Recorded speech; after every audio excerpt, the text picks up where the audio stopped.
Welcome, welcome. I'm Lisa from Trails Edge Astrology, and I thought it might be fun this week to just look at this week. Do an overview of what the week looked like. So, if you like this, would you do me a favor and like and subscribe to this channel, so that I know you're out there, and helps me help the channel grow, and helps people find me. So, if you're willing, I would appreciate it. All right, so let's talk about what the energy looks like this week. It has the potential to be an interesting week. Um, yeah, and I'm curious to see how it plays out. So, the first energy I want to talk about is on Monday, which is today. I'm recording this on Monday, May 13th. And Mercury is finally out of its retrograde shadow. If you remember, it was retrograde through most of April. And when a planet is retrograde, it goes back and forth over the same spot of sky a couple times. And so, with Mercury leaving its retrograde shadow, that means it's into new space. So, it's been in the same space since mid March, and it's now finally moving on into something completely different. So, it'll be interesting to see what that looks and feels like.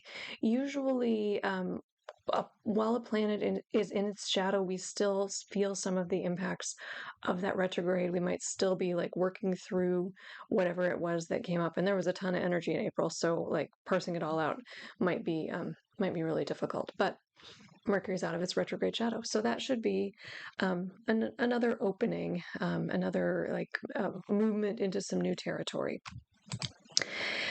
More significantly, and probably something you are feeling more significantly, is that the Sun is conjunct Uranus today.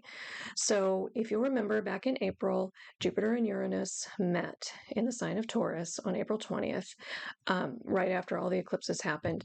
And those kinds of interactions are seeding moments. Jupiter and Uranus meet about every 14 years. And so that was a real initiating kind of energy. But again, it's a 14-year cycle, so it probably was not quick. There might have been some things that came up, but we're still integrating and figuring out how we can all put it all together. So today the Sun meets Uranus. So Uranus has just met Jupiter, and today the Sun is meeting Uranus, and I think illuminating some of that energy. So Uranus brings revolution and change and desire for freedom and movement in structures and just sometimes some chaos and instability. Honestly, Uranus is not known for smooth transitions. Um, and the Sun is our will and our vitality and illumination. The Sun lights everything up. So the Sun coming in to meet Uranus, I think, has the potential to light up or illuminate or show us a little bit more about what that structure, what those structure shifts that the Jupiter-Uranus conjunction brought in might look like in our lives. So it could be you might see some tensions or some things that need to be that you need to work on. They might be surprises. Uranus is frequently related to surprises. So you might see some things like, oh, if we're going to do this thing, if I'm doing this project or this whatever it is, this is a place where I need to shore up those structures, or I need to figure that out. So I'm curious how your Monday is sitting with you, and how you're feeling about this energy. Sometimes Sun Uranus conjunctions are not particularly comfortable. But again, they show us things that we need to see so that we can work on those problems and kind of figure out how to piece things together, particularly as we get into this next 14-year cycle and figure out what that's going to look like.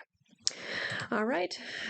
Tuesday, the energy is pretty calm, but on Wednesday, Mercury, which I just mentioned is now finally moving into new space, enters Taurus.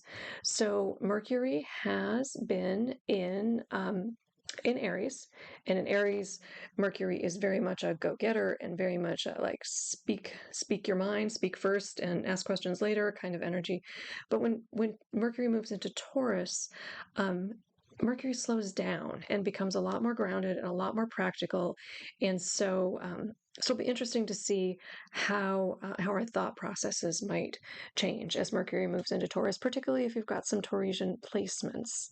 Um, might have some changes in thought pattern, and this is also interesting because um, all of this energy, all of the Jupiter Uranus energy, it was happening in Taurus. So again, Mercury is coming along, the last of the quick moving planets to come into Taurus this season to help us shift our thinking on whatever it is we are bringing in.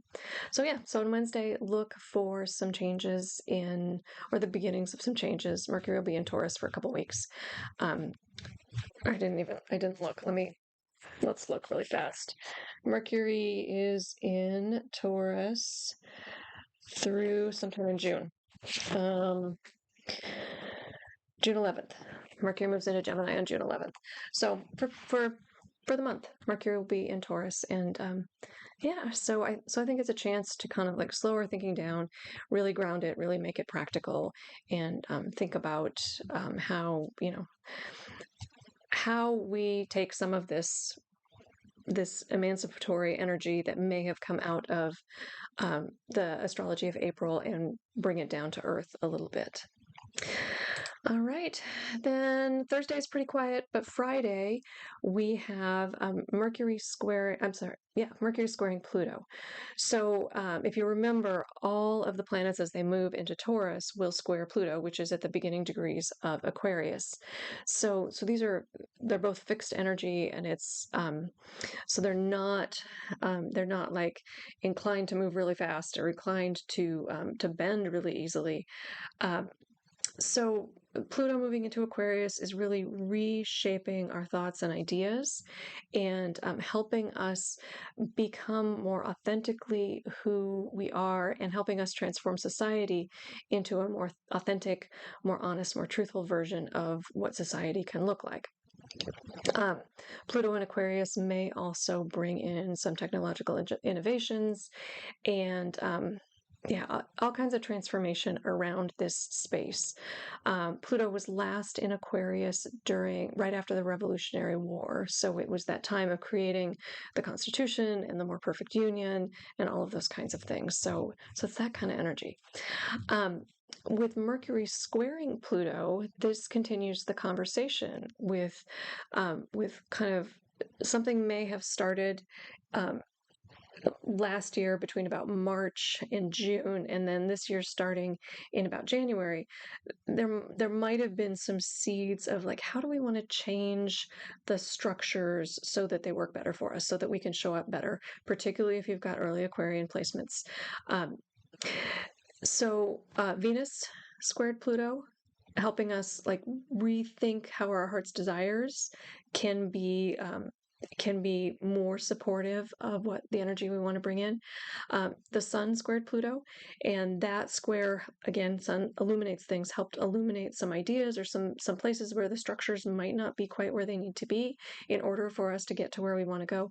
And now Mercury is coming into square Pluto, and that square, I think, really can help us think about how we're thinking, change our thought processes. Are there ideas? Are there stories that we're holding on to? Are there narratives that aren't going to let us move forward? Do we have some limiting beliefs? Any of those kinds of things. So that'll be interesting. Mercury moves fast, so this one's not going to last very long, but definitely worth note, as we bring in and integrate what Pluto in Aquarius is really going to look like for us. All right, the weekend is big. There's a fair amount of energy coming in on the weekend, and we probably will start to feel some of this at least by midweek, towards the end of the week. So on Saturday, Venus meets Uranus, and the Sun meets Jupiter. So Uranus and Jupiter came together on April 20th and had that seeding moment for us, which we may not understand yet, but is coming to pass. And this is some energy on Saturday that I think will help us look at how we are going to integrate and what this next 14-year cycle might look like for us and for society. So So Uranus is again that freedom-loving, emancipating, liberating energy, and Venus is what we love and who we love. And so when they come together in Taurus, and Venus rules Taurus, so Venus is very strong in Taurus. We might have some insights into, how our relationships need to shift, or how our connections to our material possessions need to shift in order to move us towards that vision, move us towards whatever that breakthrough emancipatory energy looks like.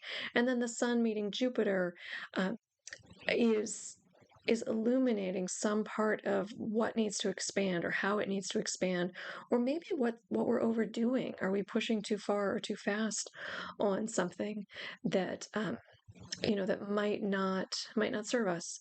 So yeah, look to this weekend to see, just to see what kind of comes up for you, and um, what pieces might start to come together. I think as we get through May and into June, the story will become more clear. We'll start to really understand what it is exactly we're working on, and how it is we might be going to work on that.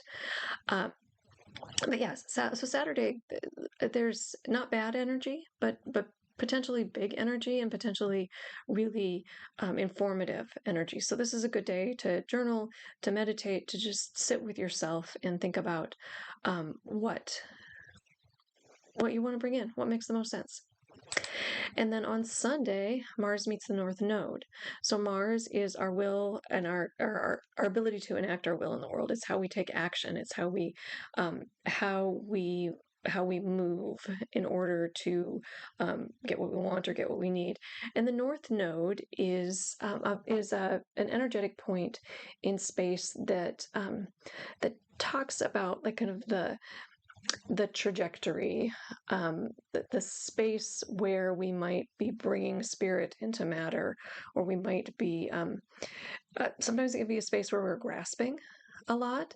Um, and Mars and the North Node are both in Aries, so this could be a point where where we just feel a lot of energy, and we feel like we want to do a lot of things, um, that we want to pull in a lot. The strategy with the North Node is sometimes the North Node is just like grasping, grasping, grasping, once, just never feels full, never feels like it's got enough. And then Mars in Aries can also have that energy, like the pulling and the grasping and the like leaping before you look. And um, so I think ultimately that there's some karmic work that we're doing, probably related to those eclipses, because those eclipses were close to the North Node. That's by definition, eclipses are close to the nodes. Um, so there could be, on Saturday, we had that energy that's kind of shaping what we're thinking of for Jupiter Uranus.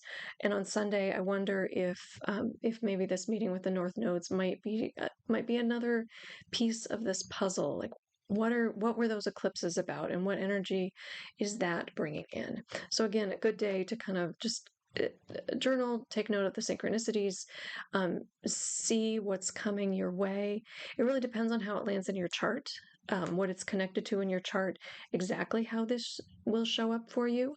But at a minimum, um, just taking note: who you meet, what you do, what you feel called to do, just a weekend, I think could help you piece together what this next chapter looks like, and what it is that is open and available to bring in. With that, that's the week. Again, my name is Lisa Merrifield. I'm at lisamerrifield.com and with Trails Edge Astrology. And I would greatly appreciate it if you like this video, if you would be willing to like and subscribe, and keep following. So with that, I'm going to close, and have a good week. Bye.